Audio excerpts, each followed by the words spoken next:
அல்ஹம்துலில்லாஹ் அஸ்ஸலாத்து வஸ்ஸலாமு அலா ரசூலில்லாஹ் ரப்பனா ஜித்னா இல்மா ரப்பி ஷ்ரஹ் லி சத்ரி வயஸ்ஸிர் லி அம்ரி வஹ்லுல் உக்தத்தம் மின் லிசானி யஃப்கஹு கௌலி யா ஃபத்தாஹ்.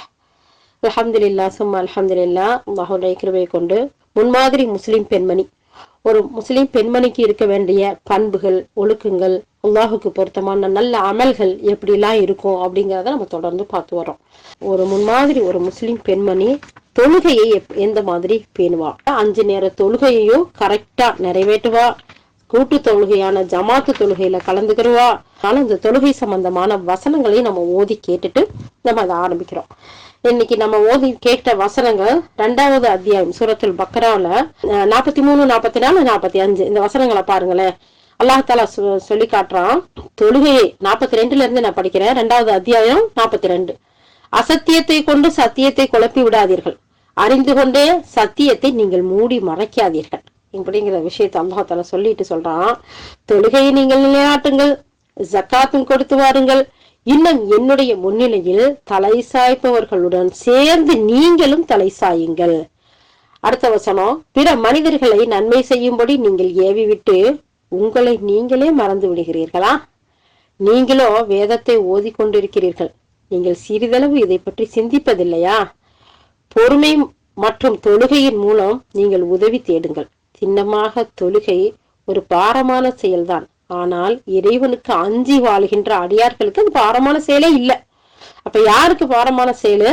அல்லாஹ்வை நிராகரிக்கக்கூடியவர்களுக்கு, அதன் சூரா தௌபால முனாஃபிக்குகளுக்கு, அவங்களுக்கு தான் அந்த தொழுகை பாரமானதா இருக்கும். அப்படி இல்லாத அல்லாஹ்வை அஞ்சக்கூடிய மக்களுக்கு அது பாரமான செயலே இல்லை. அதனால நீங்க தொழுகையை கொண்டு அல்லாஹ்விடத்துல பொறுமையை கொண்டு உதவி தேடுங்க.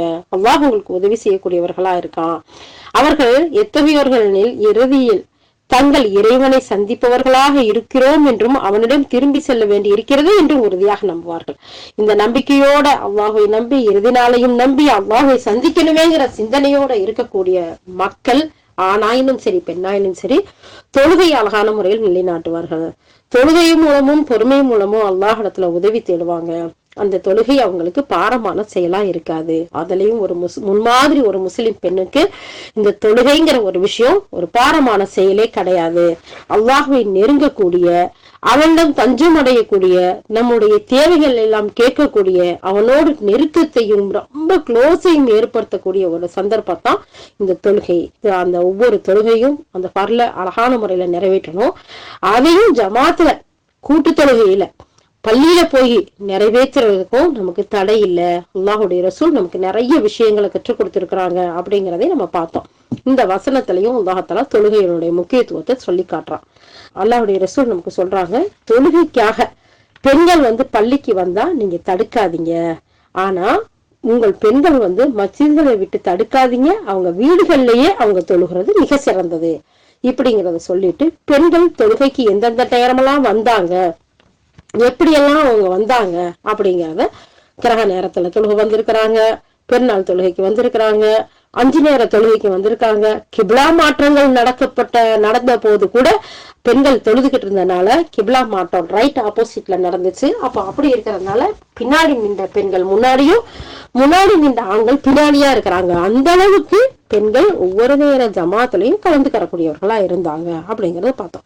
பல சந்தர்ப்பங்கள்ல பள்ளிக்கு வரக்கூடிய வழக்கம் உள்ள பெண்கள் அந்த காலத்துல சில சஹாபாக்கள் அதை ஆண்களோட சேர்ந்து இவங்க கலக்குறாங்களே, வராம இருந்தா நல்லா இருக்குமே அப்படின்ட்டு சொல்லல. இல்ல, அவங்க பெண்களும் நம்மளோட கலந்துக்கணும், இங்க செய்யப்படக்கூடிய கூட்டு துவாக்கள்ல அவங்க கலந்துக்கணும், இங்க செய்யக்கூடிய பிரார்த்தனையில அவங்க கலந்துக்கணும், இங்க செய்யக்கூடிய வேலைகள்ல அவங்க கலந்துக்கணும், இங்க பேசக்கூடிய குத்துபாக்களை கேட்டு அவங்களும் அழகான முறையில செயல்படணும் அப்படிங்கறத நபி ஸல்லல்லாஹு அலைஹி வஸல்லம் நிறைய இடத்துல வலியுறுத்தி காட்டியிருக்காங்க.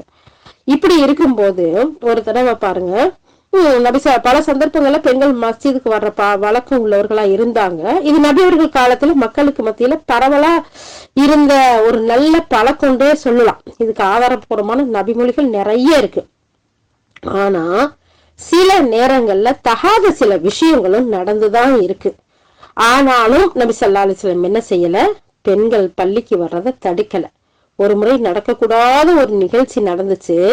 பெண்கள் மஸ்ஜிதுக்கு வருவதை அல்லாஹ்வின் தூதர் ஸல்லல்லாஹு அலைஹி வஸல்லம் அப்படி இருந்தும் அனுமதிச்சே வந்தாங்க. அவங்கள தடுப்பதற்கு அனுமதி இல்ல.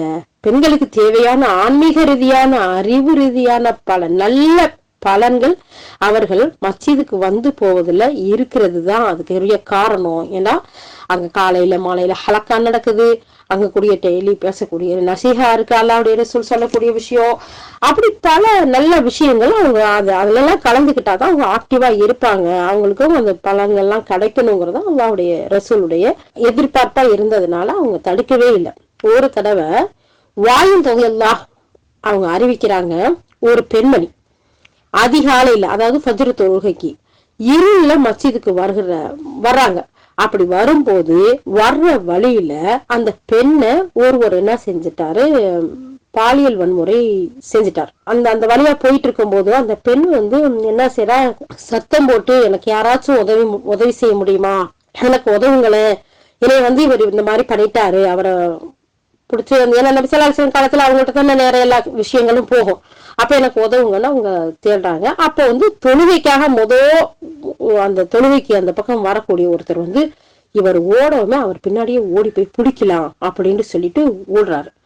இதுக்கு இடையில இன்னும் சில பேர் வந்துட்டாங்க. அப்ப அந்த பெண்ணு என்ன ஏன் ஓடுறாங்க அப்படின்னு சொல்லி கேட்கல, இல்ல நீ இந்த மாதிரி நான் தொழுகைக்கு வர்ற நேரத்துல என்னை இவரு தகாத முறையில நடந்துக்கிட்டாரு, அதுக்கு தான் ஒரு ஹெல்ப் பண்றாங்க அப்படின்னு சொல்லி சொல்லாம பின்னாடி வந்தவங்களும் ஓடுறாங்க. ஓடுனா ஓடுனவர் அந்த பெண்ணை கெடுத்தாரு இல்லையா, அவர் ஓடி மறைஞ்சிட்டார். ஆனா அந்த ரெண்டாவது அவரை பிடிக்க போனார்ல, அவர்தான் இப்ப முதல் ஆளா இருக்கிறார். அப்ப எல்லாரும் என்ன செஞ்சுறாங்க, பின்னாடி ஓடி போய் அந்த மனிதனை, இந்த யாரு உதவுறதுக்கு போனாரோ அந்த மனுஷனை புடிச்சுக்கிட்டு வந்துட்டாங்க. புடிச்சுக்கிட்டு இந்த நபி ஸல்லல்லாஹு அலைஹி வஸல்லம் கிட்ட கொண்டு வரணும் அப்படின்னு சொல்லல. அப்ப அவர் சொல்றாரு, நான் உதவுறதுக்காக வந்தேன், ஆனா மக்கள் என்னை பிடிச்சிட்டு வந்துட்டாங்க அப்படின்னு சொல்றாரு. ஆனா அந்த பெண்ணுக்கும் இருட்டு நேரமா, அந்த பெண்ணும் சொல்றா, இல்ல இவர் பொய் சொல்றாரு, இவர் தான் என்னுடைய பெண்மையை சூறையாடியவர் அப்படின்னு சொல்லிட்டு சொல்றாங்க. இந்த பெண்ணோட சொல்லுதானே இப்ப கேட்க முடியும். இவரை என்ன செஞ்சாங்க, கல்லெறிஞ்சு கொன்றுங்க அப்படின்னு அல்லாஹ்வுடைய தூதர் ஸல்லல்லாஹு அலைஹி வஸல்லம் சொல்லிட்டாங்க. என்ன ஆகும், சுப்ஹானல்லாஹ், பெண் ஃபஜ்ர் தொழுகைக்கு இருட்டு நேரமா இருக்கு. அப்ப அவங்க எல்லாம் இப்ப மாதிரி கடைசி வக்துல தொழுகிறவங்க எல்லாம் அவ்வளவு வக்துல தொழுகை பாருங்க, நம்ம தஹஜ்ஜுத் முடிச்சதோட ஃபஜ்ருடைய வக்து பாருங்க நல்ல இருட்டா இருக்கும். அப்போ அந்த இருட்டுல அவங்களுக்கு தெரியல, இவங்களுக்கு நபி ஸல்லல்லாஹு அலைஹி வஸல்லம் கொண்டு கொடுத்தாச்சு. நபி ஸல்லல்லாஹு அலைஹி வஸல்லம் விசாரிக்கிறாங்க. விசாரிச்சுட்டு இந்த பெண்ணு இவர்தான் சொல்றா, இருட்டு நேரத்துல தெரியாத. இப்ப ஹெல்ப் பண்ண போனவர் என்னத்துக்கு ஆளாயிட்டாரு, தண்டனைக்கு ஆளாயிட்டார். இப்ப இவர் கல்லறிஞ்சு கொல்லுங்கன்னு சொல்லிட்டு அல்லாஹ்வுடைய தூதர் ஸல்லல்லாஹு அலைஹி வஸல்லம் சொல்லிட்டாங்க. அந்த தண்டனையை நிறைவேற்றுறதுக்கு முன்னாடியே அந்த கூட்டத்துல இருந்து ஒருத்தர் சொல்றாரு, இல்ல அவரை கொல்லாதீங்க, என்னை கொல்லுங்க, ஏன்னா நான் தான் அந்த தீய செயலை செஞ்சேன் அப்படின்னு சொல்லிட்டு ஒருத்தர் வர்றாரு. இப்ப என்ன செய்யறாங்க, மறுபடியும் இந்த வந்துட்டாரு, என்னை கொல்லுங்க, நான் தான் அந்த செயலை செஞ்சேன், அவர் நிரபராதி, அவரை கொல்லாதீங்க அப்படின்னு சொல்லிட்டு அவரு இப்ப தண்டனையை நிறைவேற்றுறதுக்காக ஒருத்தர் இருந்தாரு, ஹெல்ப் பண்ண போனவர், அவரு இந்த பெண்ணு, 3 பேரையும் மறுபடியும் நபி ஸல்லல்லாஹு அலைஹி வஸல்லம் முன்னாடி கொண்டு நிப்பாட்டுறாங்க. அப்படி நிப்பாட்டும் போது நபி ஸல்லல்லாஹு அலைஹி வஸல்லம் சொல்றாங்க, அந்த முதல்ல வந்தவரை பார்த்து அல்லாஹ் உன்னை மன்னித்து விட்டான் அப்படின்னு சொல்றாங்க. எவ்வளவு பெரிய ஒரு வார்த்தை பாருங்க, அல்லாஹ் உன்னை மன்னிச்சுட்டான்னு சொல்றாங்க. ரெண்டாவது வந்தவரை, அந்த ஆளை உதவி செய்ய போனார்ல, அந்த 2ஆம் அவரை கூப்பிட்டு வாழ்த்தி அனுப்புறாங்க. வாப்பா, அல்லாஹ் உனக்கு பரக்கத் செய்யட்டும், அல்லாஹ் உனக்கு ரஹ்மத் செய்யட்டும், அல்லாஹ் உனக்கு நன்மையை கொடுக்கட்டும். அப்படின்னா அதாவது நீ உதவி செய்ய போய் எவ்வளவு பெரிய தண்டனை, உயிர் போகக்கூடிய வேலை அப்படிங்கிற ஒரு நேரத்துல அவ்வளவுக்கு நீ வந்திருக்கிய, அப்ப அல்லாஹ்தாலா உனக்கு நன்மையாக்கி கொடுக்கட்டும்னு சொல்லிட்டு அவங்க வாழ்த்தி அனுப்புறாங்க. அப்போ இந்த குற்றத்தை ஒப்புக்கொண்டவரை கொன்றுடணும் அப்படின்னு சொல்லிட்டு உமர் ரலியல்லாஹு சொல்றாங்க. குற்றத்தை ஏத்துக்கிட்டார்ல, அவரை கொன்றணும், கல்லறிஞ்சு, என்ன நபி ஸல்லல்லாஹு அலைஹி வஸல்லம் முதல்ல சொன்னாங்க அப்படின்னு சொல்லாமே, அதுக்கு அல்லாஹ்வுடைய தூதர் ஸல்லல்லாஹு அலைஹி வஸல்லம் சொல்றாங்க, இல்ல நிச்சயமா வரல, அவர் அல்லாஹ்கிட்ட மன்னிப்பு கேட்டுட்டாரு, அது போன்ற அந்த பாவ மன்னிப்பை அவர் கேட்டார்ல அல்லாஹ் இடத்துல, யா அல்லாஹ் என்னை மன்னிச்சிருன்னு சொல்லி கேட்டு ஒரு நிரபராதி தண்டிக்கப்படக்கூடாது, பாவம் செய்தவன் தவறு செய்தவன் இருக்கேன்னு சொல்லிட்டு அல்லாஹ்ட்ட தௌபா செஞ்சுட்டு அதை ஏத்துக்கிட்டு முன் வந்துட்டாரு பாத்தீங்களா, அவருடைய தௌபாவை அல்லாஹு தாலா ஏற்றுக்கொண்டான். அந்த பாவ மன்னிப்பு மதீனாவுல இருக்கக்கூடிய மதீனாவாசிகள் கேட்டிருந்தா அவர்கள் அனைவரையுமே அல்லாஹ் தாலா மன்னிச்சிருப்பான். அந்த அளவுக்கு அவருடைய பாவ மன்னிப்பு இருக்குது. அதனால அவரை மன்னிச்சிடுவோம், அல்லாஹ் மன்னிச்சிட்டான்னு சொல்லி அல்லாஹுடைய ரசூல் சொல்றாங்க. இது முஸ்னத் அஹ்மதுல வரக்கூடிய ஹதீஸ்.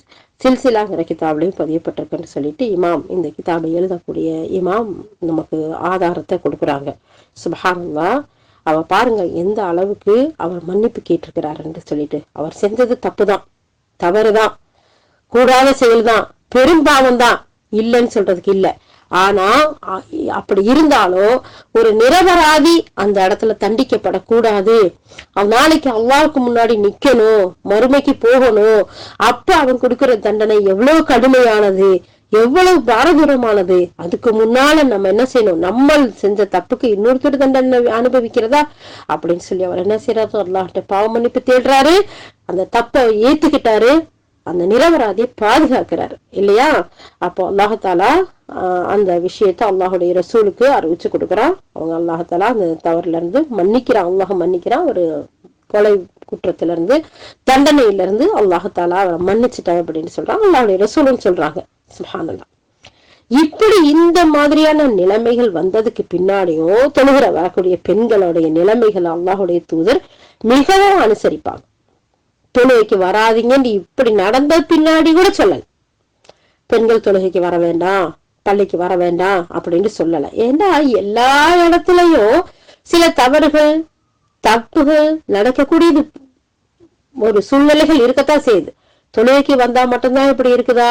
சாதாரணமா வெளியே போறாங்க, ஷாப்பிங் போறாங்க, ஹாஸ்பிட்டல் போறாங்க, மற்ற தேவைகளுக்காக போறாங்க, அங்கிட்டு சில பல விதமான தவறுகள் பிரச்சனைகள் வரலையா? அப்படி எல்லா இடத்துலயும் வரத்தான் செய்யுது. சோ இத காரணம் காட்டி பெண்கள் பள்ளிக்கு வர்றத, கூட்டு தொழுகையில ஜமாத் தொழுகையில கலந்துருக்கிறத தடுக்கல. அல்லாஹ்வுடைய ரசூல் என்ன செஞ்சிருக்கிறாங்க, மீண்டும் அனுமதி தான் கொடுத்திருக்கிறாங்க. அது மாதிரி தொழுகைக்கு வரக்கூடிய பெண்களுடைய நிலைமைகளை அல்லாஹ்வுடைய ரொம்ப அனுசரிப்பாங்க. கூட்டத்துல அந்த தொழுகை நடத்தும் போது குழந்தை அழுகிற குரல் சத்தம் கேட்டா அதன் மூலம் ஒரு தாயினுடைய கவனம் சிதறும் அப்படிங்கறத பார்த்து அவங்களுடைய கவனம் சிதறாத அளவுக்கு பாத்துக்கிடுவாங்க. உடனடியா தனது தொழுகையை சுருக்கி கொள்வாங்க. இது பத்தி நபிமொழியை பத்தி சொல்லி காட்டுறாங்க. நிறைய நம்ம பார்த்திருக்கோம். இப்படித்தான் ஒரு முறை அல்லாஹ்வுடைய தூதர் ஸல்லல்லாஹு அலைஹி வஸல்லம் இஷா தொழுகையை தாமதப்படுத்தி தொழுகலாம்னு இருந்தாங்களாம்.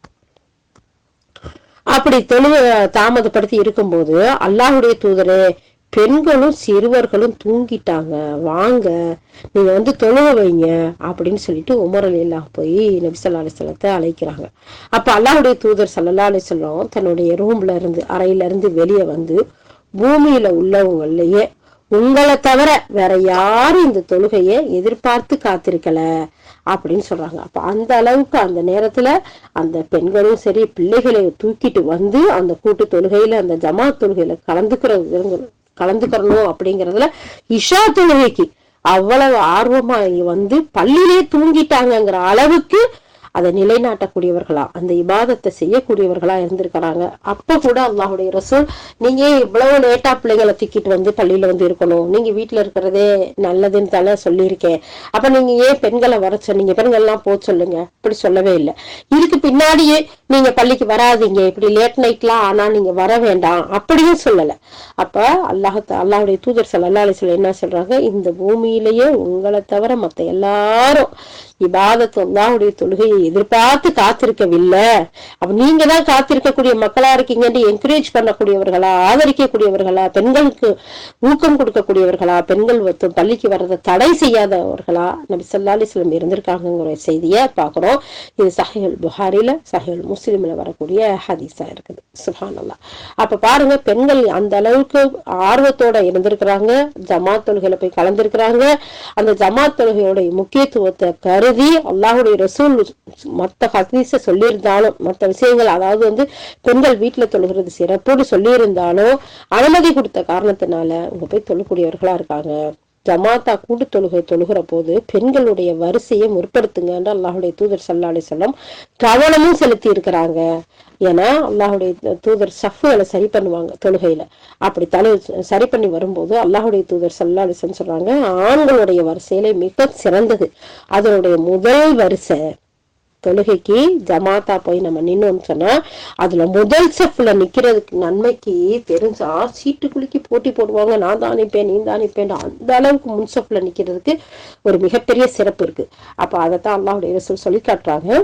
முன்வரிசையில இருக்கக்கூடிய ஒரு சிறந்த ஒரு அந்த நன்மைகளுக்கு பெறக்கூடியது அல்லாஹ்வுடைய தூதர் ஸல்லல்லாஹு அலைஹி வஸல்லம் சொல்லும் போது, ஆண்கள் வரிசைகள்லயே மிக சிறந்தது அதனுடைய முதல் வரிசை. அதுல தீயது எது தெரியுமா? அதனுடைய கடைசி வரிசை.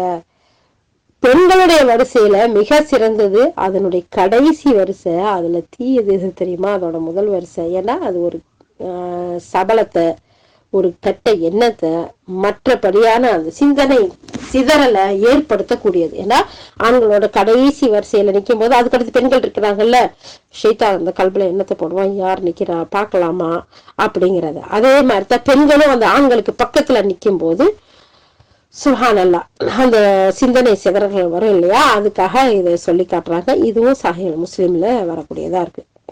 எப்போதுமே அந்த முன்வரிசைக்கு மிகப்பெரிய சிறப்பு இருக்கு. அப்ப அதுலயே ஜமாத் அப்ப அவங்க திரையெல்லாம் கட்டல, அதுக்கிடையே தடுப்பு சுவர்லாம் வைக்கல, கீழ் ஃப்ளோர் மேல் ஃப்ளோர்லாம் வைக்கல. ஆண்கள் முதல் வரிசையில முன்பக்கமா, பெண்கள் பின்னாடியா, அப்படிதான் அவங்க தொழுது இருக்கிறாங்க. இது அல்லாஹ்வுடைய ரசூல் தடுக்கவும் இல்லை, வேணான்னு சொல்லவும் இல்லை. பெண்களும் சரி வீட்டுல தொழுகிறது தானே சிறந்தது அப்படின்னு அல்லாஹ்வுடைய தூதர் சொல்லி இருக்கிறாங்க, அப்ப நம்ம வீட்லயே இருப்போமே, சிறந்ததே தேர்ந்தெடுப்போமேன்னு சொல்லல. ஏன் நான் சிறந்ததுன்னு சொல்லல, நீங்க இங்க வந்தீங்கன்னு அல்லாஹ்வுடைய ரசூல் கேட்கவும் இல்லை. இதே மாதிரிதான் தொழுகை முடிந்து பின்பு என்ன செய்வாங்க, நபி ஸல்லல்லாஹு அலைஹி வஸல்லம் பெண்கள் முதலாவதா வெளியேறி செல்லட்டும், ஆண்களுக்கு ஆண்கள் அவகாசம் கொடுங்க அப்படின்னு அல்லாஹ்வுடைய தூதர் ஸல்லல்லாஹு அலைஹி வஸல்லம் அவங்களுடைய காலத்துல சொல்லி அதை அமுல்படுத்தியே இருந்திருக்காங்க. அது மட்டும் இல்லாம நபியுடைய மனைவியில உம்மு சலமா ரலியல்லாஹு சொல்றாங்க, அவங்க சொன்னதா ஹாரிசா மகள் ஹிந்தா அறிவிக்கிறார். யாரு? நபி ஸல்லல்லாஹு அலைஹி வஸல்லம் அவங்களுடைய மனைவி உம்மு சலமா சொன்னதா ஹாரிசாவுடைய மகள் ஹிந்த் அறிவிக்கிறா, அல்லாஹ்வுடைய தூதர் ஸல்லல்லாஹு அலைஹி வஸல்லம் காலத்துல கடமையான தொழுகை முடிஞ்சதும் பெண்கள் எழுந்து செல்லுவாங்க, போவாங்க. அப்படி போனதுக்கு பின்னாடி நபி அவர்களும் ஆண்களும் அல்லாஹ் நாடிய வரை தொழுத இடத்திலேயே அப்படியே உட்கார்ந்துருப்பாங்க. அல்லாஹ்வின் தூதர் ஸல்லல்லாஹு அலைஹி வஸல்லம் எழுந்ததுக்கு பின்னாடிதான் ஆண்கள் எழுந்து அப்புறமா வருவாங்க அப்படிங்கிற ஒரு விஷயத்த சஹீஹ் புகாரில பதியப்பட்ட ஹதீஸ். அப்ப பாருங்க எந்த அளவுக்கு பெண்கள் ஜமாத்து தொழுகைக்கு தொழுகிறதுக்கும் அவங்களுடைய ஒழுக்கம் பேணுறதுக்கும் அவங்க அழகிய முறையில அவங்களுடைய தொழுதுட்டு வெளியாகிறதுக்கும் உரிய வசதிகளை நம்ம சில அரசியல் செஞ்சு கொடுத்துருக்காங்கன்னு பாருங்க. அடுத்து பெண்கள் இமாமுக்கு முன்னாடி ஏதாவது ஒன்றை உணர்த்தணும் அப்படின்னு சொல்லி இருந்தா அல்லாஹ்வுடைய தூதர் ஸல்லல்லாஹு அலைஹி வஸல்லம் சொல்றாங்க, ஒரு பெண் மற்றொரு பெண் அதாவது ஒரு பெண் ஒரு கையை மற்றொரு கையின் மீது அடித்து காட்டி அதை உணர்த்துவாங்க. ஏதாச்சும் இமாமுக்கு சொல்லணும் அப்படின்னு நினைச்சா ஒரு கையோட இன்னொரு கை தட்டி காட்டுவாங்க.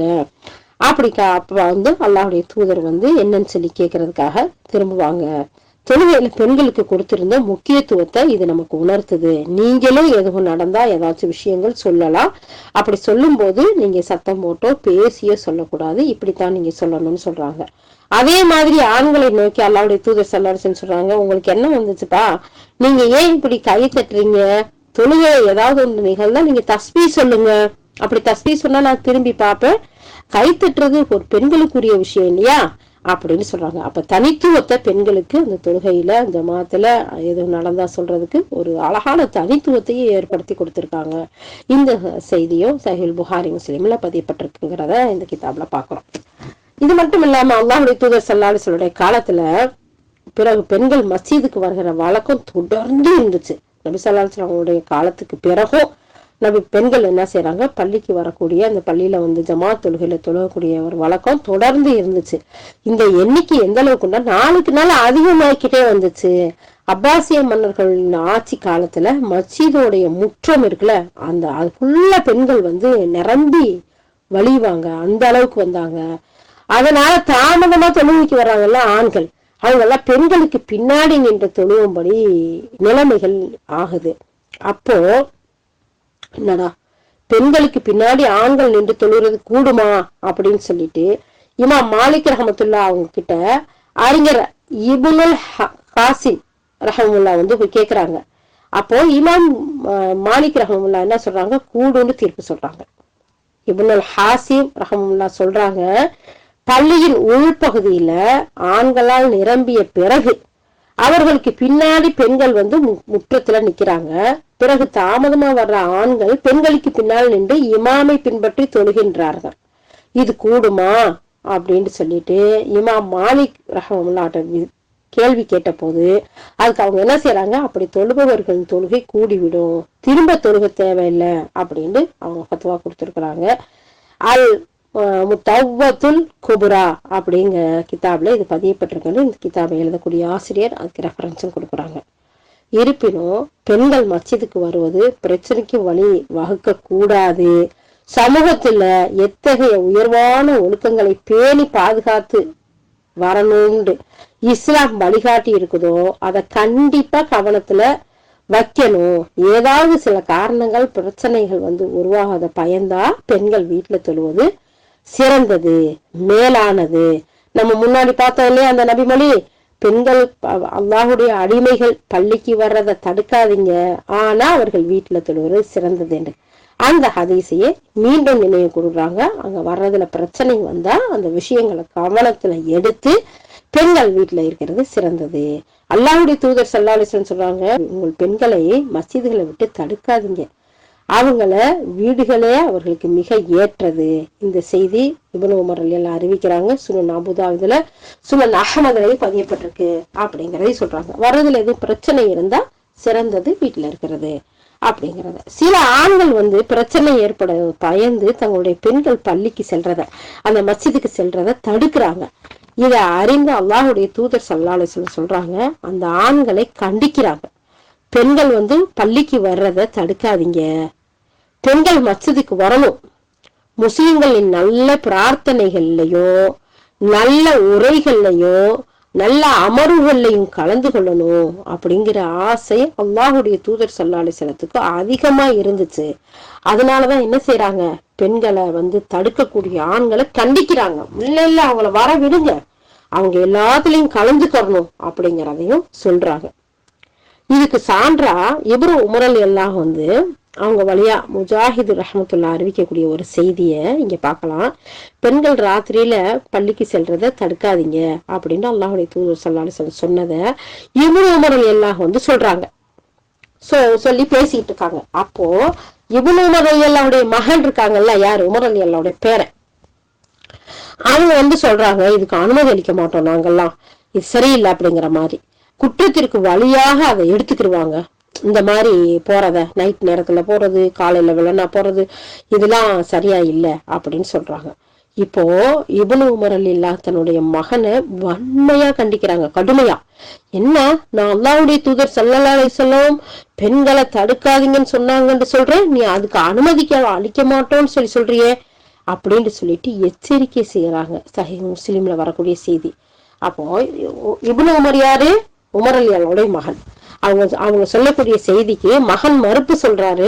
இல்ல நீ மறுப்பு சொல்லக்கூடாது, நான் சொல்லக்கூடிய செய்தி என்னுடைய விஷயம், நானா சுயமா சொல்லக்கூடியது இல்லை, அல்லாஹ்வுடைய தூதர் சொல்றாங்கன்னு நான் சொல்றேன், நீ என்ன அனுமதி அளிக்க மாட்டேன்னு சொல்ற, அல்லாஹ்வை பயப்படு, அல்லாஹ்வுடைய தூதருடைய வார்த்தை அப்படிங்கிற சொல்றாங்க. இன்னொரு நிகழ்ச்சியில பெண்கள் உங்கள்ட்ட அனுமதி கேட்டா மஸ்ஜிதுக்கு போகிறதுக்கு அவங்களுடைய வாய்ப்புகளை தடுக்காதீங்க அப்படின்ற அல்லாஹ்வுடைய தூதருடைய அவங்களுடைய கூற்ற இப்னு உமர் அல்லாஹ் சொல்லும் போது அவருடைய மகனார் பிலால்ங்கிறவர், அங்க முன்னாடி ஒரு ஹதீஸ்ல பேர் சொல்லப்படல, ஒரு மகன்றது வந்துச்சு. இரண்டாவது அறிவிப்புல பிலால் என்பவர் அல்லாஹ் மீ சத்தியமா நாங்க அவங்கள தடுப்போம் அப்படின்னு சொல்றாரு. அதற்கு இப்னு உமர் அல்லாஹ், நான் அல்லாஹ்வின் தூதர் ஸல்லல்லாஹு அலைஹி வஸல்லம் கூறியதாக சொல்கிறேன், நீ தடுப்பேன்கிறாயா அப்படின்னு சொல்லிட்டு எச்சரிக்கை செஞ்சாங்க. இது சஹீஹ் முஸ்லிம்ல வரக்கூடியது. அப்ப பெண்களை தடுக்க கூடாது, அவங்க பள்ளிக்கு போறத தடுக்க கூடாது, அவங்களும் பள்ளியில நடக்கக்கூடிய எல்லா விஷயங்கள்லயும் கலந்துக்கணும், குறிப்பா ஜமாத் தொழுகையிலையும் கலந்துக்கணும் அப்படிங்கிறது இப்படி ஏராளமான ஹதீஸ்களை நம்ம பாக்குறோம் இல்லையா. இதற்கு இன்னும் பல நபிமொழிகள் வந்திருக்கு. உங்கள் பெண்கள் மஸ்ஜிதுக்கு செல்ல அனுமதி கேட்டால் அவங்களை தடுக்காதீங்க, சஹீஹ் முஸ்லிம்ல. அல்லாஹ்வின் அடிமைகளான பெண்களே அல்லாஹ்வின் மஸ்ஜிதுகளை விட்டு தடுக்காதீர்கள், புகாரில முஸ்லிம்ல. உங்களிடம் உங்கள் பெண்கள் மஸ்ஜிதுக்கு அனுமதி கேட்டால் அவருக்கு அனுமதி வழங்குங்க. நான் பள்ளிக்கு போயிட்டு வரேமான்னு கேட்டா இந்த அழகா அனுப்பி விடுங்கன்ற அளவுக்கு அல்லாஹ்வுடைய ரசூல் சொல்றாங்க. இது சஹீஹ் முஸ்லிம்ல வரக்கூடியது.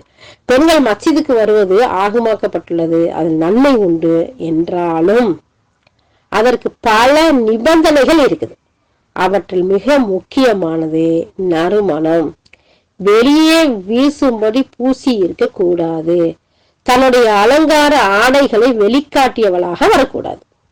இப்போ பெண்களை தடுக்காதீங்க, பெண்களை அனுமதிங்க இப்படின்னு சொல்லி அல்லாஹ்வுடைய ரசூல் என்கரேஜ் பண்ணியிருந்தாலும் அனுமதி கொடுத்திருந்தாலும் அதுக்கும் பல நிபந்தனைகள், ஷர்த்துகள், ரூல்ஸுகள் எல்லாம் இருக்கு. அந்த ரூல்ஸ் அண்ட் ரெகுலேஷனை ஃபாலோ பண்ணி தான் பெண்கள் வரணும், இருக்கணும். குறிப்பா நறுமணம், அத்தர், சென்ட், இந்த மாதிரியான இன்னும் ஊர்களா இருந்தா பூ மல்லிகைப்பூ வைக்கிறது, மறிக்குழந்து வைக்கிறது எல்லாம் சென்ட் அத்தர்லாம் தேவையே இல்லை, அதை விட வாசமா இருக்கும். சோ அந்த மாதிரியா இருக்கக்கூடாது. அது மட்டும் இல்ல, அலங்காரமான ட்ரெஸ்ஸுகளை தன்னுடைய அலங்காரம் பண்ணிக்கிட்டும் அப்படி வெளியே வரக்கூடாது அப்படின்னு சொல்லி சொல்றாங்க. ஏன்னா சகீப் குடும்பத்தை சேர்ந்த ஜைனப் ரலியல்லாஹு இன்னும் எனும் பெண்மணியை அறிவிக்கிறார். சக்கீப் குடும்பத்தை சேர்ந்த ஜைனப் ரலியல்லாஹு எனும் பெண்மணி அறிவிக்கிறார், அல்லாஹ்வின் தூதர் ஸல்லல்லாஹு அலைஹி வஸல்லம் பெண்களை பார்த்து கூறினார்கள், உங்களில் ஒருவர் இரவு தொழுகைக்கு வருவதாக இருப்பின் அன்றைய இரவு நறுமணம் பூச வேண்டாம். சஹீஹ் முஸ்லிம்ல வரக்கூடிய ஹதீஸ். அல்லாஹ்வுடைய தூதர் ஸல்லல்லாஹு அலைஹி வஸல்லம் சொல்றாங்க, பெண்களை பார்த்து உங்களில் ஒருவர் இரவுக்கு தொழுகைக்கு வருவதா இருந்தா அந்த இரவுல பூச வேண்டாம், நறுமணத்தை பூச வேண்டாம், பூசாம வந்துட்டு போய் அப்புறமா பூசுங்க. பெண்கள் மஸ்ஜிதுக்கு செல்கிற போது நறுமணம் பூசக்கூடாதுங்கிற எச்சரிக்கை பல நபிமொழிகள்ல வந்திருக்கு. பெண்களே நீங்கள் மஸ்ஜிதுக்கு வருவதாக இருப்பின் நறுமணம் பூசிக்கொள்ள வேண்டாம். சஹீஹ் முஸ்லிம்ல. இரவில் பெண்கள் தங்கள் கணவருக்காக ஆடைகளில் பூசிக்கொள்ளக்கூடிய பஹூர் அப்படிங்கிற ஒரு நறுமணம் இருக்கு. அதை பூசிய பெண்கள் இசா தொழுகைக்கு எங்களோட கலந்து கொள்ள வர வேண்டாம்னு சொல்லியிருக்கிறாங்க. பாருங்க, தொழுகைக்கு போனா தடுக்காதீங்கன்னு சொன்ன அல்லாஹ்வுடைய ரசூல் இந்த இடத்துல சொல்றாங்க, அந்த இரவுல தன்னுடைய கணவனுக்காக தன்னை அலங்கரித்து கொண்ட, தன்னை நறுமணம் பூசிக்கொண்டு, அந்த அதுலயும் பஹூர்ங்கிற ஒரு நறுமணம் இருக்கும், அவ்வளவு மாஷா அல்லாஹ் சுப்ஹானல்லாஹ் அல்லாஹ்வுடைய ரசூலே சொல்றாங்க. பாருங்க, அந்த நறுமணம் பூசினவங்க தொழுகைக்கு கலந்துக்கிற வேண்டாம். ஏன்னா எங்க இருந்து இந்த வாசம் வருது பாருங்களேன். நம்மளை கிராஸ் பண்ணி யாராச்சும் அந்த மாதிரி பெர்ஃப்யூம் போட்டிருக்கவங்க கிராஸ் பண்ணி என்ன வாசம், யார் இது, யார் போறது அப்படின்னு நம்ம திரும்பி பார்ப்போம் இல்லையா. அந்த பக்கம் நம்மளுடைய கவனம் இழுக்கும் இல்லையா. அது மட்டும் இல்ல, அதை விரும்பக்கூடியவங்களும் இருப்பாங்க. திரும்பி பார்க்கக்கூடிய ஒரு பல விஷயங்களுக்கு அது இட்டு சொல்லும். சோ அதனால பெண்கள் பள்ளிக்கு போகும்போது நறுமணம் பூசி போகக்கூடாது, அலங்காரத்தோடையும் போகக்கூடாது, சாதாரணமா இருக்கணும். இந்த ஒரு ஹதீஸ் நமக்கு அழகிய ஒரு விஷயத்தையும் சொல்லி காட்டுது. பெண்கள் இரவுல தங்களை அலங்கரிச்சுக்கங்க. படுக்க போற நேரத்துல என்னத்தமா அலங்கரிக்கிறது, படுக்கையில தான் அலங்கரிக்கணும். அதுதான் இஸ்லாம் சொல்லி கொடுத்த அழகான ஒரு விஷயம். அப்பதான் தப்புகள், தவறுகள், வெளியில இருக்கக்கூடிய அனாச்சாரங்கள்லாம் நடக்காது. அழகான, திருப்தியான, நிம்மதியான ஒரு வாழ்க்கை இருக்கும். சந்தோஷம் அல்லாஹ் சக்கீனாங்கிறான் வீட்டை அமைதி அளிக்க கூடியது அப்படின்னு சொல்லிட்டு. ஆனா அமைதி அளிக்கக்கூடிய வீட்டுல சந்தோஷமா அழகா மேக்கப் பண்ணி அழகா நறுமணம் பூசி இருக்காம வெளியே போகையிலா பூசி செய்யறது மிகப்பெரிய பாவம். தொழுகை நேரத்திலேயே அல்லாஹ் தஆலா பாவம் சொல்லும் போது பெரிய பெரிய வெட்டிங்க்கு அங்க இங்க ஃபங்க்ஷன்களுக்கு போகையில இருக்கிறதுலயே பெஸ்ட் பெர்ஃப்யூமையும் இருக்கிறதுலயே பெஸ்டான அலங்காரங்களோட போறது எந்த அளவுக்கு சரிங்கிறது தெரியல. அல்லாஹ் சுப்ஹானஹு வ தஆலா அந்த மாதிரியான நிகழ்வுல இருந்து நம்மளை பாதுகாக்கணும். அதுலயும் 2 பேரையும் மிக்சிங்கா வச்சிருப்பாங்க, ஆண்கள் பெண்கள். அந்த இடத்துல எல்லாம் சுப்ஹானல்லாஹ் வீடியோ வேற, இதுல போட்டோ வேற. இதுல இப்ப எல்லாம் போய் வீடியோ சரியா எடுக்கலையா, துரோனா அது இதுன்னு போய் ரொம்ப கிளியரா போய் பாருங்க. போய் அந்த இடத்துல பார்த்தது மட்டும் பத்தாது, போய் பாருங்க. அல்லாஹாலா முன்மாதிரியான முஸ்லிம் பெண்களை இந்த மாதிரியான அல்லாஹும் அல்லாஹுடைய ரசூலும் தடுத்த விஷயங்கள்ல இருந்து பாதுகாப்பா இருப்பாங்க, பாதுகாப்பா இருக்கணும் அப்படிங்கறத இந்த ஹதீஸ் நமக்கு சொல்லி காட்டுது. சோ அப்ப தொழுகைய அழகான முறையில ஃபர்லான தொழுகைகளை அந்தந்த வக்துல கரெக்டா நிறைவேற்றுவாங்க. நம்பர் 1. நம்பர் 2, இவங்க கூட்டு தொழுகையில ஜமாத்துல பள்ளியில போய் தொழுகுவாங்க. அப்படி தொழுகிறதுக்கு அழகான முறையில அல்லாஹ்தாலா அனுமதி கொடுத்திருக்கோம். ஆனா அதுக்கும் ஷரத்துகள் இருக்கு, ரூல்ஸ் அண்ட் ரெகுலேஷன் இருக்கு. அதை ஃபாலோ பண்ணி நம்ம நடந்துக்கணும். அதே நேரத்துல அங்க போறதுல ஃபித்னாவோ கஷ்டமோ பிரச்சனைகளும் வரும்டா சிறந்தது நம்ம வீட்டுல இருக்குங்கிறதையும் புரிஞ்சுக்கணும். இதுக்கு அடுத்து 2 பெருநாள் தொழுகையிலையும் கலந்துக்கிறவா. இஸ்லாம் பெண்களுக்கு கண்ணியத்தை வழங்கியதோட இறை வழிபாட்டுல ஆணுக்கு சமமா பெண்களுக்கு கட்டளையும் கொடுத்திருக்கு. ஈதுல் ஃபித்ர், ஈதுல் அல்ஹா, இந்த 2 சிறப்பு தொழுகையிலையும் பெண்கள் கலந்துக்கிறணும், முஸ்லிம்களுடைய பிரார்த்தனையில பங்கு பெறணும் அப்படின்னு ஆர்வம் ஊட்டக்கூடியதா இருக்கு. சஹீஹுல் புகாரி, சஹீஹுல் முஸ்லிம்ல பல நபிமொழிகள் இதுக்கு சான்றா வந்திருக்கு. பெண்கள் ஈது தொழுகையில 2 பெருநாள் தொழுகையிலையும் கலந்துக்கணும். பெண்கள் அனைவருமே ஈது தொழுகைக்குரிய இடங்களுக்கு வரணும். வயதுக்கு வந்த பெண்கள், திருமணமான பெண்கள், மாதவிடாயில இருக்கக்கூடிய பெண்கள் அனைவருமே வரணும். அதாவது பிள்ளை பெற்றவங்க தொடக்கல இருக்கக்கூடியவங்க தொழுகையை தவிர்த்து மற்ற எல்லா பிரார்த்தனையும் பங்கு கொள்ள வேணும் அப்படின்னு அல்லாஹுடைய தூதர் ஸல்லல்லாஹு அலைஹி வஸல்லம் கட்டளையாவே சொல்றாங்க. அதிகமான மேலங்கிகளை வச்சிருக்கக்கூடிய பெண்கள், துப்பட்டா இல்லாத பெண்களுக்கு கொடுத்து உதவி அவங்கள கூட்டிட்டு வாங்கன்னு கட்டளையிட்டு இருக்காங்க. சுப்ஹானல்லாஹ், அந்த அளவுக்கு அந்த பெண்கள் ஈது தொழுகைக்கு வரணும். அதுல நன்மையிலும் இறையச்சத்திலும் உதவி ஒத்தாசை செஞ்சுக்கிற வேணும் அப்படின்னு சொல்லிட்டு ஒருவர் மற்றொருக்கு பொறுப்பேற்கணும், அன்பு செலுத்தணும் அப்படின்னு சொல்லி அல்லாஹுடைய தூதர் ஆர்வம் ஊட்டி இருக்கிறாங்க. ஒரு சில இடத்துல கட்டளையா சொல்றாங்க, ஒரு சில இடத்துல ஆர்வம் ஊட்டுறாங்க. உங்கள்கிட்ட மேலங்கி இல்லையா, உங்கள்கிட்ட வச்சிருக்கிறவங்க அடுத்தவங்களுக்கு கொடுத்து அவங்கள அழகா போத்தி கூட்டிட்டு வாங்க அப்படின்னு சொல்றாங்க. அத்தியாரங்கள் எல்லாம் சொல்றாங்க, ஈது அதாவது 2 ஈதுகள்லையும் வாலிப பெண்களையும் கன்னி பெண்களையும் அழைத்து வரும்படி அல்லாஹ்வுடைய தூதர் ஸல்லல்லாஹு அலைஹி வஸல்லம் எங்களுக்கு கட்டளை இடுவாங்க. மேலும் மாதவிடாய் உள்ள பெண்களும் முஸ்லிம்கள் தொழுகிற இடத்தை விட்டு கொஞ்சம் விலகி இருக்கட்டும் அப்படின்னு கட்டளை இடுவாங்க. சஹீஹ் முஸ்லிம்ல வரக்கூடிய செய்தி. அப்போ எல்லாருமே இந்த ஈது பெருநாள் தொழுகைக்கு வாங்க, வந்துட்டு தொழுகை நடக்கும் போது அந்த தொழுகாத பெண்கள் மட்டும் கொஞ்சம் ஓரமா ஒதுங்கி இருக்கட்டும், மத்த எல்லாரும் அதுல கலந்துக்கங்க அப்படின்னு சொல்றாங்க. மேல அவங்க சொல்லி காட்டுறாங்க, 2 ஈது தொழுகையிலையும் கலந்து கொள்ள வேண்டும் என்று நாங்கள் கன்னி பெண்களும் கட்டளையிடப்பட்டிருந்தோம், மாதவிடாய் பெண்களும் கலந்து கொள்ள வேண்டும் அப்படின்னு சொல்லி வலியுறுத்தப்பட்டிருந்தோம். ஆனா அவர்கள் மக்களுக்கு பின் இருப்பார்கள், மக்களோட அவங்க அல்லாஹு அக்பர், அல்லாஹ் மிக பெரியவன் அப்படிங்கிற அந்த தக்பீரை சொல்லக்கூடியவர்களா இருப்பாங்க. சஹீஹ் முஸ்லிம்ல வரக்கூடிய செய்தி. இன்னும் அத்தியாரங்களாக தான் அறிவிக்கிறாங்க. இன்னும் அவங்க சொல்றாங்க, 2 ஈது பெருநாள்கள்லையும் 2 ஈது தொழுகையிலையும் கன்னி பெண்கள், மாதவிடாய் உள்ள பெண்கள் என அனைவரும் அழைத்து வரும்படி அல்லாஹ்வுடைய தூதர் ஸல்லல்லாஹு அலைஹி வஸல்லம் எங்களுக்கு கட்டளை இடுவாங்க. மாத தொடக்க உள்ள பெண்கள் தொழுகையை தவிர்த்து கொள்வார்கள், மற்ற நன்மைகள்லையும் முஸ்லிம்களுடைய பிரார்த்தனைகள்லையும் கலந்துக்கிடுவாங்க. பாருங்க, பெருநாள் தடல்கள்ல குத்துபாக்கள் நிறைவேற்றுவாங்க, தக்பீர்கள் ஓதுவாங்க, துவா செய்வாங்க, அதுல எல்லாத்தையும் அவங்க கலந்துக்கிடுவாங்க. அல்லாஹ்வின் தூதரே, எங்களில் ஒரு சிலருக்கு போத்தி கொள்ள மேலாடை இல்லையே, என்ன செய்யறது அப்படின்ட்டு நான் கேட்டேன். அதுக்கு அல்லாஹ்வுடைய தூதர் ஸல்லல்லாஹு அலைஹி வஸல்லம் சொல்றாங்க, மற்ற முஸ்லிமான அவளை சகோதரி அவளுடைய மேலாடைகள்ல அவருக்கு கொடுக்கட்டும் அப்படின்னு சொல்லி அல்லாஹ்வுடைய தூதர் சொல்றாங்க. அப்ப வீட்டுல இருக்குதானா வாங்க கூப்பிடுறாங்க. சஹீஹ் முஸ்லிம்ல வரக்கூடிய ஹதீஸ். அல்லாஹ் எந்த அளவுக்கு பெண்களுக்கு முக்கியத்துவம் கொடுத்திருக்காங்க பாருங்களேன். இன்னைக்கு பெண்களை ஒடுக்கக்கூடிய மார்க்கம், பெண்களை அடிமைப்படுத்தக்கூடிய மார்க்கம் இஸ்லாம், பெண்களை கட்டுப்பாட்டுக்குள்ள வச்சிருக்கக்கூடிய மார்க்கம் இஸ்லாம் அப்படின்னு சொல்லி இஸ்லாம் தீவிரவாத போக்க கடைபிடிக்குதுன்னு சொல்றாங்க. சுப்ஹானல்லாஹ், பெண்களை ஒரு போக பொருளா, ஒரு அசிங்கமா பார்க்கக்கூடிய கல்ச்சருக்கு மத்தியில கண்ணியத்தை கொடுத்து அழகை கொடுத்து அவங்களுக்கு அந்த நன்மையில ஆர்வத்தை கொடுத்து அல்லாஹுடைய ரசூல் ஆண்களுக்கு சரிநிகரா சமமா எல்லா இபாதத்திலையும் அவங்களுக்கு எவ்வளவு பெரிய உரிமையை கொடுக்குறாங்க. அவங்களுக்கு மேலாடை இல்லையா பக்கத்துல இருக்கவங்க கொடுத்து கூட்டிட்டு வாங்க, சும்மா திறந்த நிலையில கூட்டிட்டு வாங்கன்னு சொல்லல, அப்படின்னு கண்ணியப்படுத்தக்கூடிய ஒரு மார்க்கமா இருக்கு. அல்லாஹுடைய ரசூல் எவ்வளவுலாம் சொல்லியிருக்காங்க பாருங்க. ஹப்ஸா பின் சீரின் ரஹ்மத்துல்லாஹி சொல்லி காட்டுறாங்க, இது நாங்க ஈது நாள்ல தொழுகிற திடலுக்கு புறப்பட்டு செல்லக்கூடாதுன்னு எங்கள் கன்னி பெண்களை தடுத்துக்கிட்டு இருந்தோம். அந்த நிலையில ஒரு பெண்மணி கலப் வம்சத்தாரின் மாளிகைக்கு தங்கினார். நான் அவர்கிட்ட போனேன். அப்போ அவர் தன்னுடைய சகோதரி உம்மு அத்தியா ரலியல்லாஹு வழியாக நபிமொழி ஒன்றை அறிவித்தார். என் மைத்துனர், அதாவது என்னுடைய சகோதரி உம்மு அத்தியா அவர்களுடைய கணவர் அல்லாஹ்வுடைய தூதர் ஸல்லல்லாஹு அலைஹி வஸல்லம் அவங்களோடு 12 போர்ல கலந்துக்கிட்டாங்க.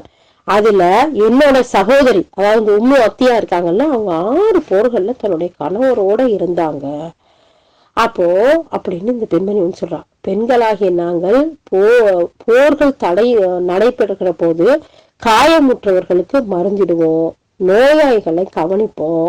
அல்லாஹின் தூதர் ஸல்லல்லாஹு அலைஹி வஸல்லம் அவர்கள்ட்ட, அல்லாஹின் தூதரே, எங்கள்ல ஒரு பெண்ணுக்கு துப்பட்டா இல்லாவிட்டால் ஈது தொழுகைக்குரிய திடலுக்கு புறப்பட்டு செல்லாம வீட்டிலேயே அவள் இருப்பது குற்றமா அப்படின்ட்டு நான் கேட்டேன். அதுக்கு அல்லாஹ்வுடைய தூதர் ஸல்லல்லாஹு அலைஹி வஸல்லம் சொல்றாங்க, ஒரு பெண்ணின் துப்பட்டா இல்லாவிட்டால் அவளுடைய தோழிகள் தன்னுடைய துப்பட்டாக்கள் ஒன்று அவளுக்கு அணிய கொடுக்கட்டும். நன்மையான செயல்கள் மற்றும் அல்லாஹுவை நம்பிக்கை கொண்டவர்களின் வணக்க வழிபாடுகள்ல பெண்களும் கலந்து கொள்ளட்டும் அப்படின்னு சொல்றாங்க. சுப்ஹானல்லாஹ். பாருங்க, ஹப்ஸா பின் சீரின் இத சொல்லி காட்டுறாங்க. என்னுடைய சகோதரி அவளுடைய கணவனோட 12 போர்ல அவர் கணவன் கலந்துக்கிட்டாரு. அதுல 6 போர்ல என் சகோதரியும் கலந்துக்கிட்டா. அல்லாஹ்வுடைய தூதர் அவ்வளவு பெண்களுக்கு முக்கியத்துவம் கொடுத்துருக்குறாங்க, தடுக்கல. அங்க கூட அங்கெல்லாம் பெண்கள் போய் என்ன செய்வாங்க, காயமுட்டவங்களுக்கு மருந்து கொடுப்பாங்க, தண்ணி இல்லாதவங்களுக்கு தண்ணி கொடுப்பாங்க, நோயாளிகளை கவனிச்சுக்கிடுவாங்க. இப்படி அல்லாஹ்வுடைய தூதருக்கு போர்க்காலத்திலையும் பெண்கள் போய் உதவி செஞ்சிருக்காங்க. அல்லாஹ்வுடைய ரசூல் தடுக்கல. அதே மாதிரி அந்த அந்த இடத்துல கேக்குறாங்க, இப்படி எல்லாம் வந்தோம் அல்லாஹ்வுடைய தூதரே, ஆனா இப்ப நாங்க தொழுகை திடலுக்கு வர்றதுக்கு மேல இங்கே அந்த துப்பட்டா இல்லையே, அப்ப வீட்டுல இருக்கலாமா அப்படின்னு கேட்கும் போது, அப்படி வீட்டுல இருக்கிறது குற்றமா, நீங்க எங்களை அழைக்கிறீங்களே, நாங்க வராம இந்த மேல இங்கே அதாவது துப்பட்டா இல்லாம வராம இருக்கமே அப்படின்னு சொல்லி கேட்கும்போது அல்லாஹ்வுடைய ரசூல், சரி பரவாயில்லம்மா, துப்பட்டா இல்லாட்டி என்ன செய்ய முடியும், நீங்க வீட்டுல இருங்க அப்படின்னு சொல்லல. உங்கள்கிட்ட இருக்க உங்க தோழிக்கு நீங்க யார்கிட்ட உங்கள்கிட்ட மத்தவங்கள்ட்ட இருக்கிறத கொடுத்தவங்களை அழைச்சிட்டு வாங்க, நன்மையான விஷயத்துல வணக்க வழிபாடுகள்ல அவங்களையும் கலந்துக்கிறட்டும் அப்படின்னு சொல்லி ஆர்வம் ஊட்டக்கூடியவங்களா இருந்திருக்காங்க. அப்ப பாருங்க எவ்வளவு பெரிய ஈகை தன்மை, கொடுத்து உதவக்கூடிய தன்மை, பிறரையும் நீங்க அழைச்சிட்டு வாங்க நன்மையின் பக்கம் அப்படிங்கறதுல ஆர்வம் ஊட்டியிருக்காங்கன்னு பாருங்களேன். அதே மாதிரி ஹப்ஸா பின் சீரின் ரஹ்மத்துல்லாஹி சொல்றாங்க, அதே ஹதீஸ இன்னொரு வகையா அறிவிக்கிறாங்க.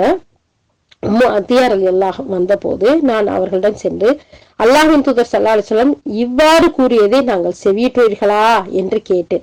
அதுக்கு உம்மு அத்தியார் எல்லாம், என் தந்தை நபி அவர்களுக்கு அர்ப்பணமாகட்டும், ஆமா நான் இந்த மாதிரி நபி ஸல்லல்லாஹு அலைஹி வஸல்லம் சொன்னதை நான் கேட்டேன் அப்படின்னு பதில் சொன்னாங்க.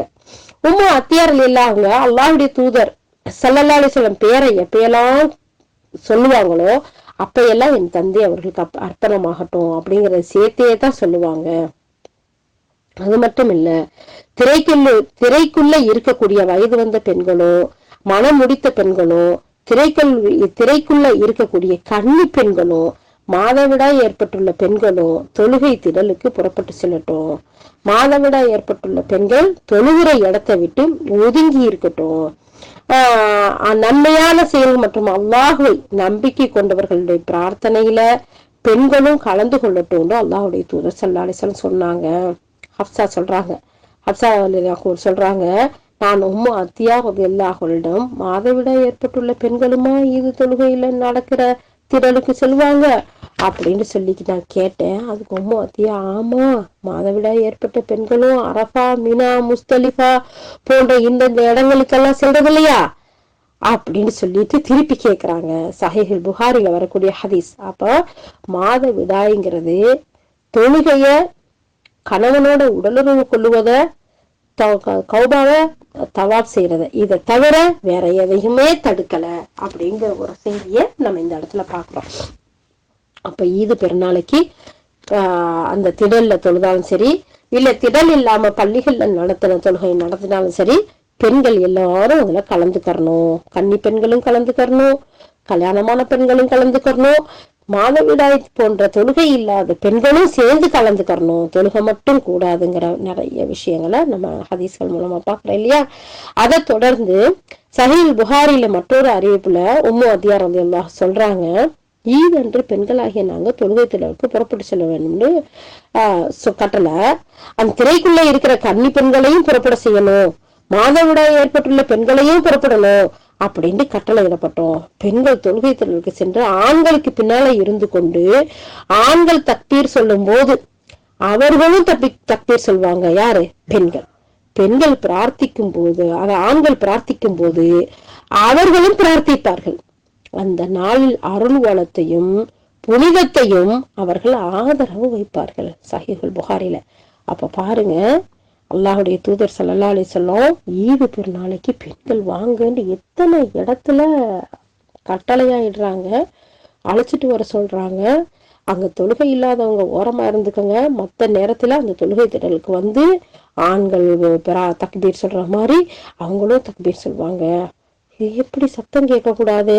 அப்ப அனுமதி இருந்திருக்கா இல்லையா? சுப்ஹானல்லாஹ். இதை வச்சுதான் நிறைய அறிஞர்கள் வந்து சிலர் கூடுங்கிறாங்க, சிலர் கூடாதுங்கிறாங்க. பெண்களுடைய குரல் அவுரத்துங்கிறாங்க. தேவையான நேரத்துல தேவையான இடத்துல பேசலாம்ங்கிறதுக்கு இந்த ஹதீஸ்களாம் வைத்துதான் ஆதாரங்களை எடுக்கிறாங்க. சோ அப்ப தக்பீர் சொல்வாங்க, அவங்களுடைய பிரார்த்தனைகள்ல இவங்க கலந்துக்கிடுவாங்க. அல்லாஹுடைய அருள் வளத்தையும் புனிதத்தையும் ஆதரவு வைத்தவர்களா அங்க வரணும் அப்படிங்கிறதையும் நம்ம பார்க்கிறோம் இல்லையா. அப்போ ஒரு பெண்ணின் சிந்தனை மற்றும் உணர்வுகளை பாதுகாக்க மேம்படுத்துவதற்கு அல்லாஹுடைய தூதர் ஸல்லல்லாஹு அலைஹி வஸல்லம் கொடுத்த முக்கியத்துவம், இது பெரும் ஆதாரங்களா இதெல்லாம் இருக்கு. பாருங்க, அல்லாஹுடைய தூதர் ஸல்லல்லாஹு அலைஹி வஸல்லம் பெண்களுக்கு அவங்களுடைய சிந்தனைக்கு அவங்களுடைய உணர்வுகளுக்கெல்லாம் எவ்வளவு ஒரு அழகான பாதுகாப்போட அவங்கள மதிச்சிருக்கிறாங்க, அவங்க இந்த அளவுக்கு முக்கியத்துவப்படுத்தி இருக்காங்கிறதுக்கு இந்த ஹதீஸ்கள்லாம் ஆதாரமா இருக்கு. அதனால வந்து தொழுகை மன்னிக்கப்பட்ட, அதாவது மாதவிடாய் பெண்கள் உட்பட பெண்கள் எல்லோரும் தொழுகை திடலுக்கு வரணும் அப்படின்ட்டு சொல்றாங்க. இஸ்லாமிய மாபெரும் இந்த 2 பெருநாட்களில் பெண்கள் வந்து கலந்து கொண்டு நல்ல பிரார்த்தனைகளையும் நன்மையிலையும் பங்கு பெறணும் அப்படிங்கிற விருப்பத்துல எல்லா பெண்களும் வரணும் அப்படிங்கிற பொது அழைப்பு விடுக்கிறாங்க. இந்த புனித நாட்கள்ல அல்லாஹ்வை தக்பீர் கூறி புகழ்றது, ஆண்களோட பெண்கள் தக்பீர் கூறட்டும், பிரார்த்திப்பவர்களோட அவர்களும் பிரார்த்திக்கட்டும். ஈது அன்று மிம்பரில் அதாவது வந்து கற்பிக்கப்படும் இஸ்லாமிய விஷயங்களை பெண்கள் செவிமடுத்து தாங்களால் முடிந்தளவு பொறுப்பேற்கட்டும் என்பதே அல்லாஹ்வுடைய தூதர் அவர்களுடைய உயரிய நோக்கமா இருந்துச்சு. சுப்ஹானல்லாஹ். தக்பீர் சொல்லட்டும், பிரார்த்தனையும் கலந்துக்கட்டும், அங்க பேசக்கூடிய உயர்ந்த அந்த சொற்பொழிவுகளை, அந்த உபதேசங்களை கேட்டு அவங்களும் தங்களால முடிஞ்ச அளவுல அதுல பொறுப்பெடுத்து நடக்கட்டும் அப்படிங்கிற உயர்ந்த நோக்கம் அல்லாஹ்வுடைய தூதர் ஸல்லல்லாஹு அலைஹி வஸல்லம் இருந்துச்சு. அதனால முஸ்லிம் சமூகத்தை உருவாக்குறதுல பெண்களுக்கு மிகப்பெரிய பங்கு இருக்குது அப்படின்னு அல்லாஹ்வுடைய தூதர் ஸல்லல்லாஹு அலைஹி வஸல்லம் விரும்பி அதற்கு அவர்களை தகுதியானவர்களை உருவாக்குறதுல தனி கவனம் செலுத்தினாங்க. தனது சொற்பொழிப்புல ஒரு பகுதியை பெண்களுக்காக ஒதுக்குவாங்க. பெண்கள் ஒன்று கூடி இருக்கிற இடத்துக்கு சென்று அவர்களுக்கு அறிவுரை வழங்குவாங்க. இது மாதிரி செய்யறத இமாமுக்கும் அவசியம் அப்படின்னு உணர்த்தினாங்க. இதுக்கு வந்து சஹீஹ் புகாரி, சஹீஹ் முஸ்லிம்ல வரக்கூடிய செய்திகள் நிறைய ஆதாரங்கள் இருக்குங்கிறத சொல்றாங்க. அப்போ ஜாபிர் இப்னு அப்துல்லாஹ் ரலியல்லாஹு சொல்றாங்க, அல்லாஹ்வின் தூதர் ஸல்லல்லாஹு அலைஹி வஸல்லம் ஈதுல் ஃபித்ர் அன்று எழுந்து தொழுதாங்க. அந்த தொழுகையை முதல்ல நடத்திட்டு உரை நிகழ்த்தினாங்க. உரையாற்றி முடிச்சதும் அங்கிருந்து புறப்பட்டு பெண்கள் பகுதிக்கு சென்று தன் கூட இருந்த பிலால் ரலியல்லாஹு அவர்களுடைய கை மீது சாய்ந்தபடி பெண்களுக்கு உரையாற்றினாங்க. பிலால் ரலியல்லாஹு அவர்களோ தன்னுடைய துண்டை ஏந்தி நிற்க பெண்கள் எல்லாரும் அந்த தர்மத்தை அதுல போட்டுட்டு இருந்தாங்க. நபி ஸல்லல்லாஹு அலைஹி வஸல்லம் ஆண்களுக்கு உரை நிகழ்த்திட்டு பெண்கள் இருந்த பகுதிக்கு வந்து அவங்களுக்கு தனியாக உபதேசம் செய்யறாங்க. சுப்ஹானல்லாஹ். அந்த நேரத்துல பிலால் ரலியல்லாஹு அவங்களுடைய துண்டை பிரிச்சு பிடிக்கிறாங்க.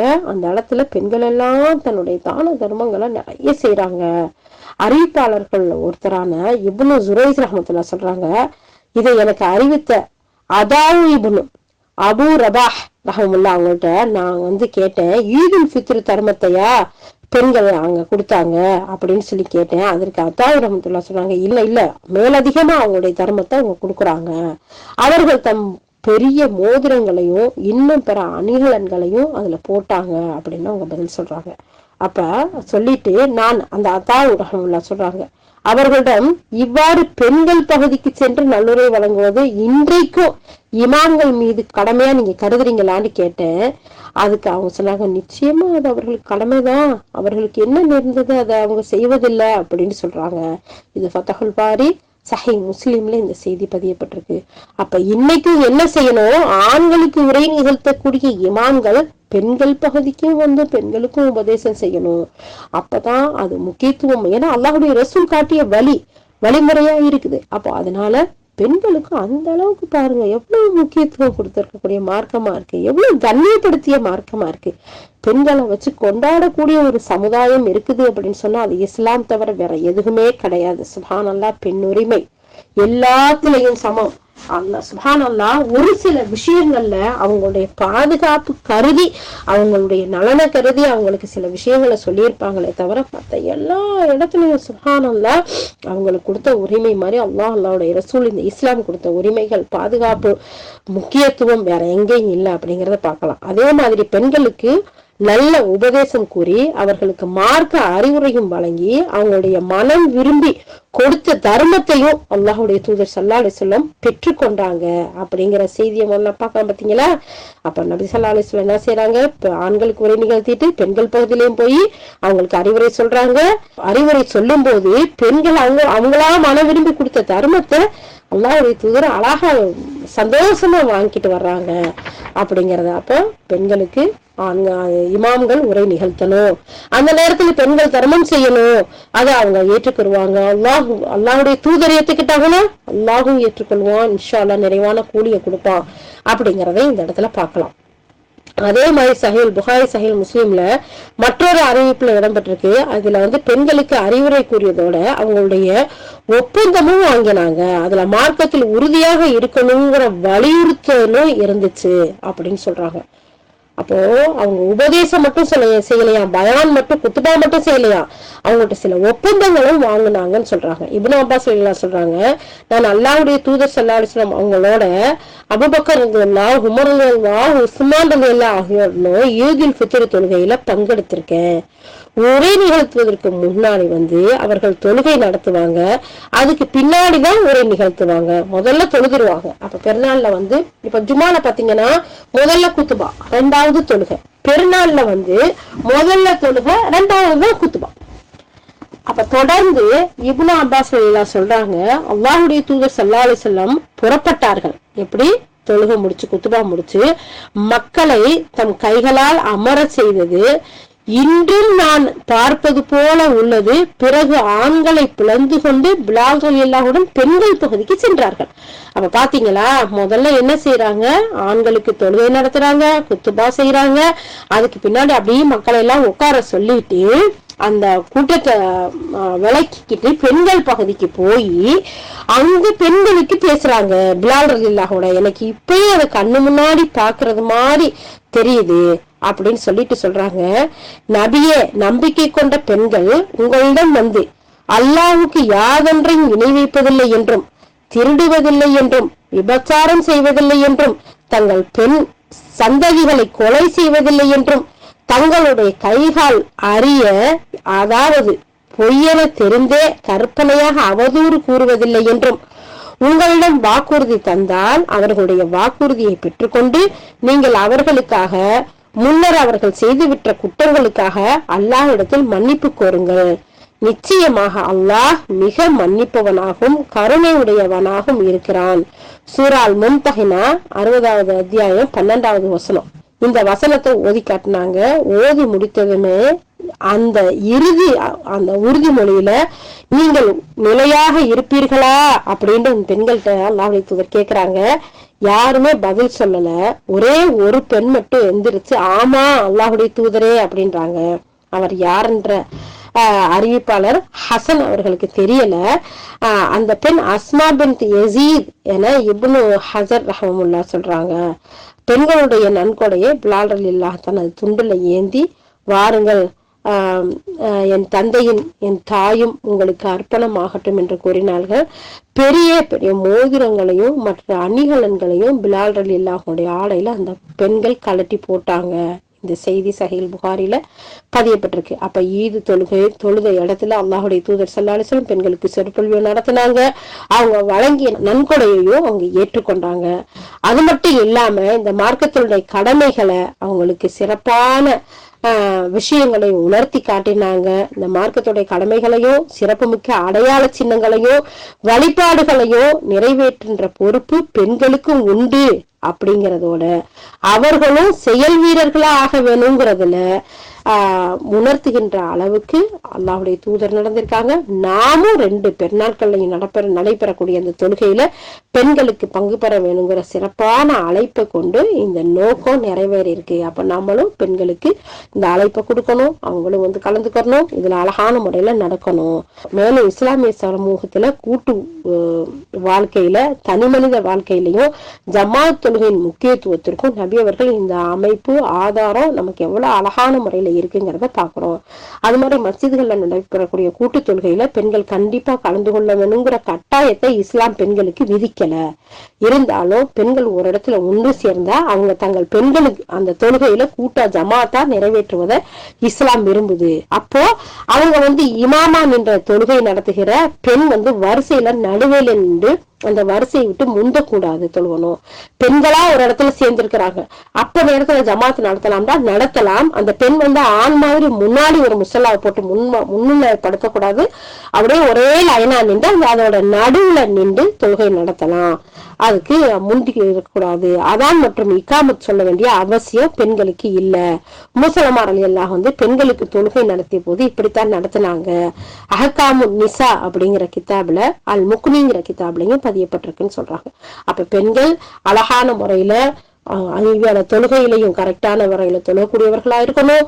அந்த பெண்கள் அழகான முறையில ஜமாத் தொழுகையில கலந்து கொள்ளக்கூடியவர்களா இருக்கணும். இந்த பெண்கள் ஒரு முன்மாதிரி ஒரு முஸ்லிம் பெண்மணி எப்படி எல்லாம் நடந்துக்கிடுவா, அவங்களுக்கு ஒரு முன்மாதிரி முஸ்லிம் பெண்களை உருவாக்குறதுக்கு அல்லாஹ்வுடைய ரசூல் பள்ளிக்கு வர்றதை தடுக்கல, உபதேசங்களை கேட்கறத தடுக்கல, அவங்களை என்கரேஜ் பண்ணி இருக்கிறாங்க.